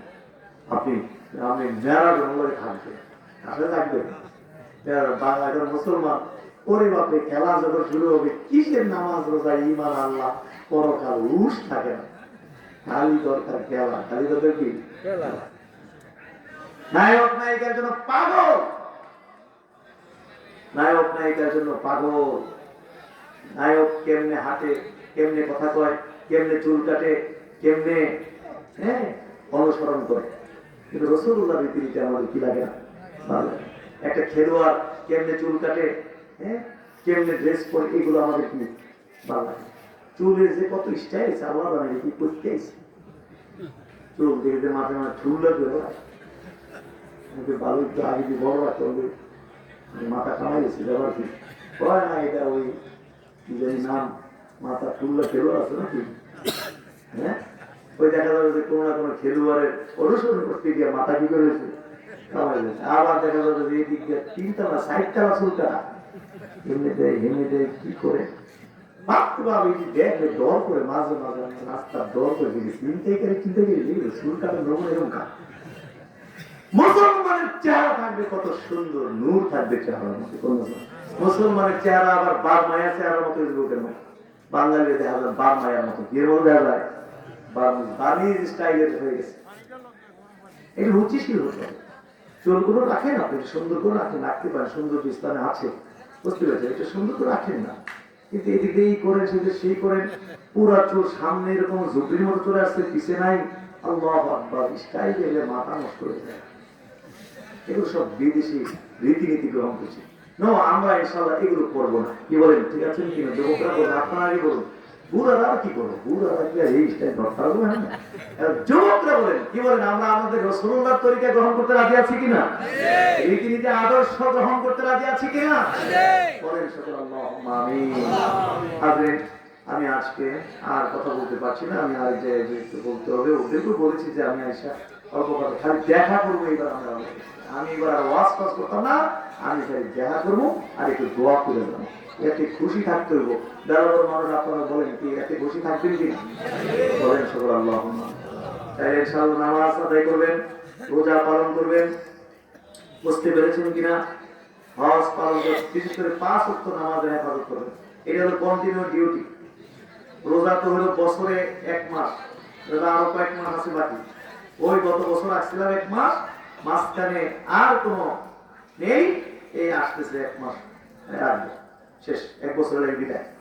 তারপরে হজ তো সারা জীবনের জন্য কয়বার? একবার আদায় করতে পারলে আপনি শেষ, দায়িত্বমুক্ত হয়ে গেলেন। চাকা বছরে তাও ধরির উপর সবার উপরে না দিতে পারবেন, তারা রইল কি? সবই ঠিক আছে, সব চলে গেছে। এখন কন্টিনিউ যেটা আমাদের ডিউটি, নিজেকে মুসলমান হিসাবে মুমিন হিসাবে প্রতিষ্ঠিত রাখার জন্য, সেই ডিউটিটার নাম একটাই মাত্র ডিউটি, সেটার নাম কি? ইনশাআল্লাহ করবেন সবাই। মসজিদে মুসল্লি পাবে ইনশাআল্লাহ, বাড়াবেন সবাই। আমিন। 5 ওয়াক্ত নামাজ হালাল খাবেন, হারাম বর্জন করবেন, বলুন আমিন। হ্যাঁ, আপনার হারাম বর্জন করবেন, হালাল খাবেন। হালালের মধ্যে বরকত, হারামের মধ্যে কি নাই? বরকত নাই। হারাম আপনি মনে করছেন যে একটা সুদ খাইয়া কিছু টাকা বানাই লেছেন, অথবা একটা অন্যায় টাকা কামাই করছেন, মনে করছেন খুব লাভবান হয়ে গেছেন। কে বলেছে? দেখতেছেন লাভ, কিন্তু কিন্তু আসলে এটা লাভ লাভ না। আপনার এই যে আমাদের দেশে যে অরাজকতা, অভাব অনটন, ঋণ, এই বিপদ সেই বিপদ, আল্লাহ সফর আমাদের জীবন। কারণ কি? আমরা আল্লাহর কাজ গুছাই দিই না, উল্টা পাল্টা করি। এর লিগে আল্লাহ আমরা জীবনটারে কি করে দিচ্ছে? এলোমেলো করে দিচ্ছে। আমরা আল্লাহর কাজ করে দিই, আল্লাহ আমাদের সব কাজ ঠিক করে দিবে। এগুলো না করলে আপনি নিজে বুঝবেন যে লাভ করতেছে, আসলে কিন্তু আপনি আগ গাইতে পারবেন না। 2 নম্বরই রাস্তায় কখনো আপনি আগ গাইতে পারবেন না। বলবেন যে বড় বড় ধনী যারা, তারা যে হাজার হাজার কোটি টাকার মালিক করে, কি দারুণ গাড়ি বাড়ি। আর কে বলেছে এরা এই পৃথিবীর মধ্যে জাহান্নামের মধ্যে বাস করতেছে? খবর দিয়ে দেন। ওই যে গুলশান মালিককে খবর দিয়ে দেন না, এমনি একটু চকচক, আসলে জাহান্নামের মধ্যে আছে। নিজে কই যায় খবর নাই, নিজের বউ গেছে একদিকে, হ্যাঁ, নিজের মাইয়া গেছে, ছেলে গেছে একদিকে, ওই ক্লাবে নাস্তা। মানে সুখ কোথায় খুঁজা পায় না। সুখ হলো দিনের মধ্যে। সুখ হলো কিসের মধ্যে? দিনের মধ্যে। আপনি একটা অর্থ নামাজ পড়ে দেখেন কি শান্তি লাগে। নামাজ না পড়লে কি যে একটা আযাব লাগে, এর থেকে চিন্তা করেন না। দিনের মধ্যে কি আছে? এই বলে ইসলামের সবগুলো কাজ করতে পারি, আল্লাহ রাসূল সবগুলো আদেশ দিয়ে মানতে পারি, সেগুলো বর্জন করতে পারি। বাপ রে বাপ, খাইয়া না খাইয়া এটার মধ্যে শান্তি আছে না? আসুন আমরা দিনের মধ্যে চলে আসি, ইনশাআল্লাহ আল্লাহ তাআলা আমাদের জীবনটাকে সুন্দর করে দিবেন। মায়েদেরকে বলছি, মা আপনারা পর্দায় থাকবেন, পর্দায় থাকবেন। দুনিয়া আখিরাত শান্তি যদি পেতে চান, তাইলে পর্দাটা লাগবে নাকি লাগবে না? এই অর্ধেক অশান্তির কারণ হলো বেপর্দা। অর্ধেক অশান্তির কারণ কি? বেপর্দা। এখন ছেলে মেয়েরা আল্লাহ যেভাবে দায়ুস হচ্ছে, আমরা নষ্ট হয়ে যাচ্ছে ফেসবুকে, বিভিন্ন মাধ্যমে, হ্যাঁ, ওই যে অবৈধ সম্পর্ক, এই সে অনেক জায়গায় বলেছে, হুজুর আমার ছেলেরা ওই প্রত্যেকদিন একটা মাইয়া লিয়ে বসে, আবার তো আমার মাইয়ারা এক ছেলে লোকে গেছে, এই সব আছে সারা দেশে। কি ব্যাপার? কি কেন বাবা মায়ের সাথে কমিউনিকেশন করে বিয়ে করলেন? অসুবিধাটা কোথায়? এমনি আলাদা বিয়ে করে দিয়েছেন, কি শান্তি? সবাই বেজার, আপনি একলা শান্তি, এদের শান্তি করে? আপনি একটা খুশি, আর কে বলছে খুশি? হয়তো আগে কিছু করে ফেলছে, কিন্তু পরে দেখছে যে খাইছে, যে ভুল করছে সবাই দিবে, আর খালি আমি আমার খুশি। আসলে কি খুশি নাকি? এগুলো করেন না।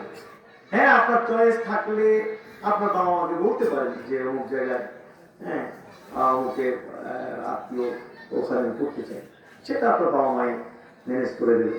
কিন্তু বাপ মার অবাধ্য হয়ে না জানিয়ে ওই কোর্টে গিয়ে কোথায় রাস্তায় পথে এনে এনে হোটেলে অমুক বন্ধুর বাড়িতে চুরি কইরা লুকাইয়া বিয়া শাদী কইরা, এই বিয়া শাদীর মধ্যে কোনো শান্তি আছে? কি শান্তি পায় বুঝি না। এগুলো করেন না যুবকরা, প্লিজ, মায়েরা মেয়েরা এগুলো করেন না।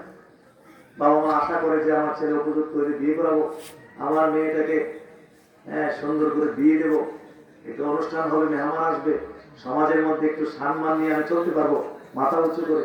কিন্তু বাপ মার মাথা কাটতে ফেলে সন্তান, আছে না? নাক কান কাটতে ফেলে, আছে না? এই জন্যই জন্ম দিয়েছে, এই জন্যই আশা করে বাবা হয়েছে, মা হয়েছে। সোজা রাস্তা আমরা চলবো, আমিন। সোজা রাস্তায় চলার চেষ্টা করবেন, আল্লাহ আপনারা কবুল করুক, বলুন আমিন। সোনাগান দরবারে এসে সম্ভব রাখবেন, সোনাগান দরবারে ছায়া করে আশ্রয় আমরা নিয়েছি, বলুন আলহামদুলিল্লাহ। বাংলাদেশ তালিম হিজবুল্লাহ আমরাও নিচে, ছাতার নিচে আমরা আছি। সোনাগান দরবারে লাখ লাখ পরিবার আছে বাংলাদেশে, বলুন আলহামদুলিল্লাহ। সারা বাংলাদেশে সোনাগান দরবারে লক্ষ লক্ষ পরিবার রয়েছে। এই লক্ষ লক্ষ পরিবার মিললে একটা পরিবার, এই পরিবারটার নাম হলো সোনাগান দারুল হুদা দরবার শরীফ।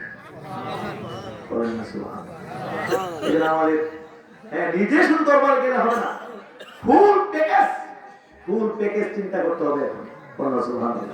ফুল প্যাকেজ, নিজের স্ত্রী ছেলে মেয়ে, ফুল প্যাকেজ। এখন এই ছাতার নিচে আমাদেরকে একত্রিত হইতে হবে। এখন আর ওই যে বিচ্ছিন্ন ভাবে ছেড়ে রাখার সুযোগ নেই। আমি চাই সবাইকে হাতের তালুতে রাখতে। আগে বিচ্ছিন্ন থাকলে এত জটিলতা ছিল না, এখন নিরাপদ না। এখন কিনা ছাতার নিচে থেকে বাইরে হয়ে ইমান, আকিদা, বিশ্বাস, আমল কি করে ফেলতে পারে? ধ্বংস করতে পারে। কারণ ফেতনায় হয়ে গেছে, গোটা পৃথিবী ফেতনায় কি হয়ে গেছে? ফেতনায় ভর্তি হয়ে গেছে। আল্লাহ রাসূল একটি টিলার উপরে উঠে, মদিনার একটি ছোট্ট টিলার উপরে উঠে সাহাবীদেরকে জিজ্ঞেস করলেন, হাল তারাউনা মা আরা, আমি যা দেখছি তা কি তোমরা দেখছো? সাহাবারা বলছেন, লা ইয়া রাসূলুল্লাহ, না আমরা দেখছি না। আপনি কি দেখছেন? আমরা দেখছি না, আমরা কিছু দেখতে পাচ্ছি না।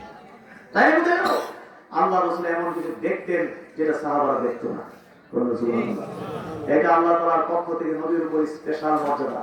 সুবহানাল্লাহ। এরকম কোটি কোটি মর্যাদা নবীকে দিয়েছেন। সুবহানাল্লাহ। আজকে নবীর সাথে কথা বলতে গিয়ে নবীকে ছোট করে ফেলতে চাই, নবীর সাথে দাবি হয়ে যায়, নিজেকে মনে করি যে আমি নবীকে নবী মানে একটু আলাদা করতে পারলে নিজেকে মনে করছে মানে পণ্ডিত। এবারে ট্রেডিশন হয়ে গেছে, নবীকে ছোট্ট করে বলতে পারলে এটার মধ্যে যেন একটা ট্রেডিশন চলে আসছে, একটা ঐতিহ্য, যেন নবীকে ছোট করতে পারলে এটার মধ্যে একটা অন্যরকম ব্যবসা শয়তান এই করে।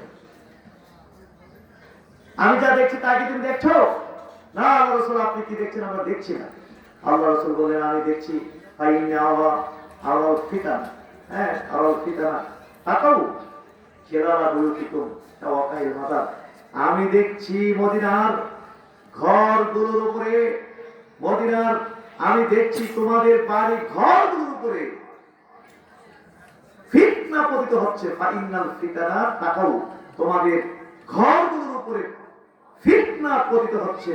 তাওয়াকাইল মাদার, বৃষ্টির ফোঁটার মতো, বৃষ্টি বর্ষণের মতো ফিতনা মদিনার বাড়ি ঘরগুলোর উপরে কি ফিতনা পড়তেছে।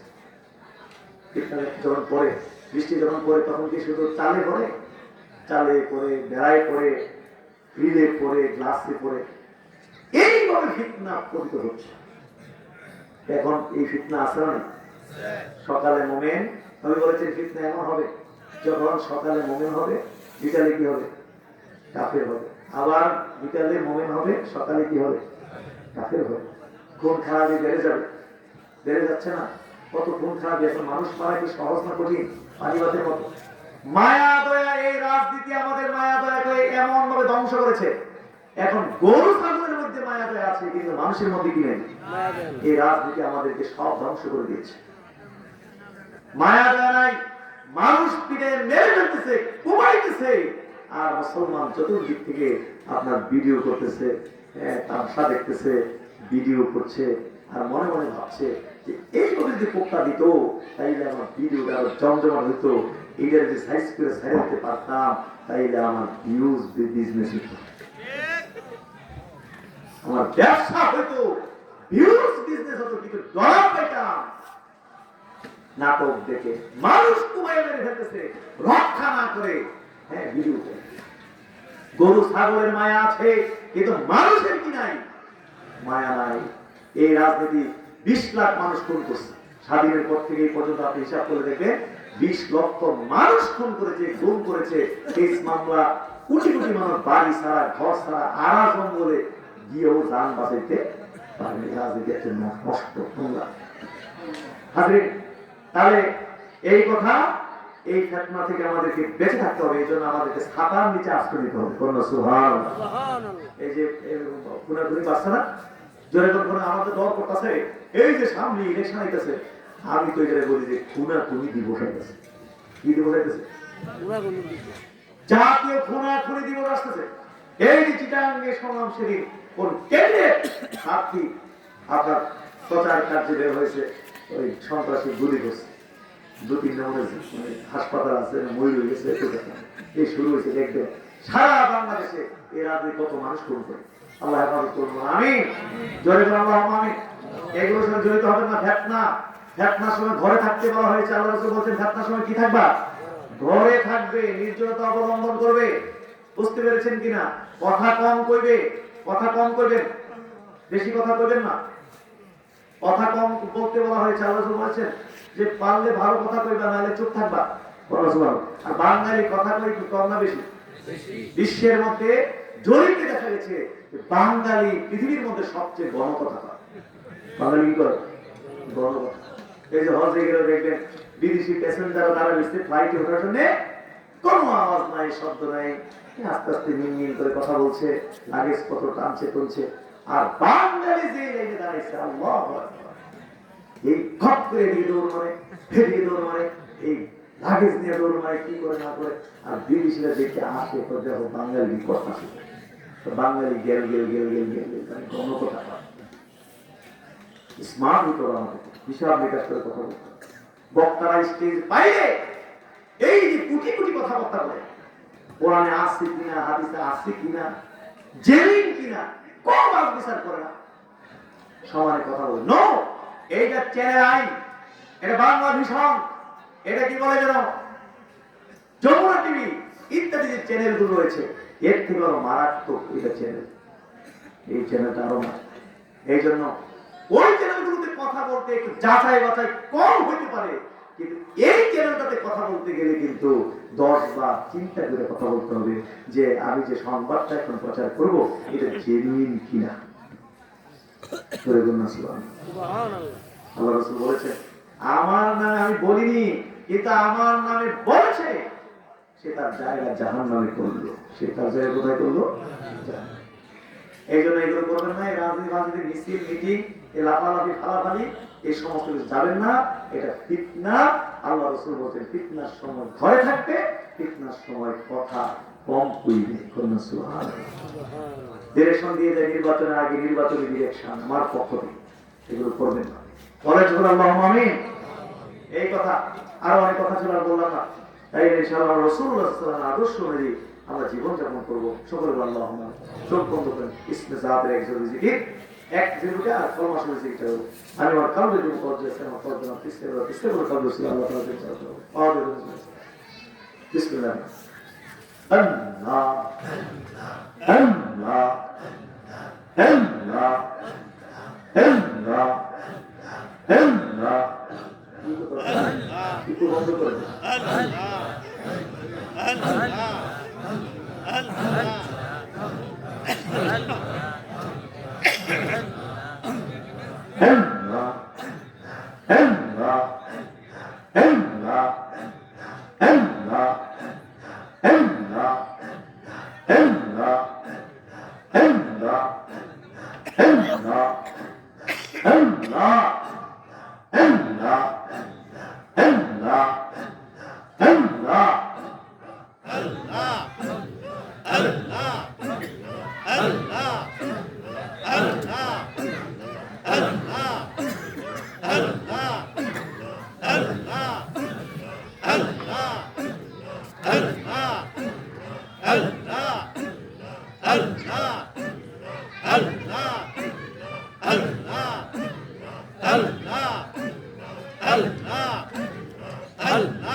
আমার গুলো মহব্বতের জন্য ফিসবাতের জিকির করে দেখবো, শুনবে, তারপরে জিকিরটা বিসমিল্লাহির রহমানির রহিম।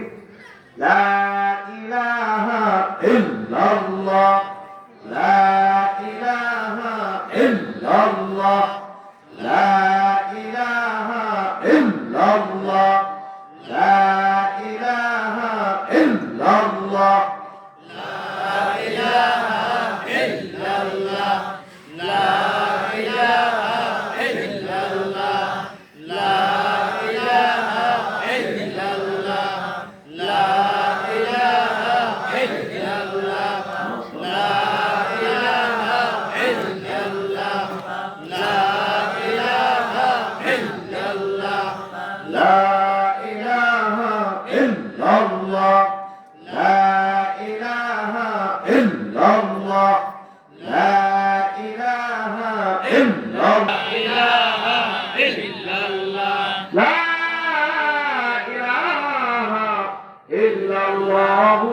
মুহাম্মাদুর রাসূলুল্লাহ সাল্লাল্লাহু আলাইহি ওয়াসাল্লাম সাল্লাল্লাহু আলা সাল্লাল্লাহু আলাইহি সাল্লাল্লাহু আলা মুহাম্মাদ সাল্লাল্লাহু